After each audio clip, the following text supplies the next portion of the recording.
ngayon na po yung second day ng competition. Okay. Ano yung mga ginawa nyo para ngayon makabawi na kayo? Wow, pagkabawo, hindi kami nanalo kay Cap. Ay, nanalo kayo first. No, sila lang, pinabayaan ko lang sila. Dapat mag-live. Herbert, kamusta yung counting nyo? Ano yung mga ginawa mo? Wala Para kaming ibang ginawa kundi mag-count. Hi, Team G. Hello. Ang gagandang tao. Ay, gano'n. Hi, Charlie. Ilagay mo. So, ngayon, naghahanda na kayo. Kinakabahan ba kayo? Medyo kinakabahan talaga ako kasi parang 2 weeks kami nag-prepare. So finally ito, mapaperform na namin siya. So ayun, kahit ano pa man maging outcome, happy kami kung ano man. So, nabalitaan ko may lifting daw kayo.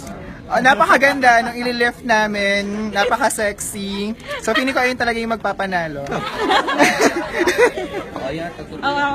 Ito po yung guest namin na judge, si Marwin. Hi, Marwin. Hi po. Ano mga inaasahan mo ngayon sa performance? Wala. I'm not quite sure. Let's see. Okay. Team Sheena! Team Sheena! Sino tong maganda na to? I know, right?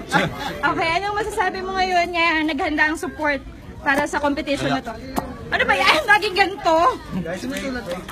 Handa na ba sila? Handa na ba ako? Dahil sila. Rated K.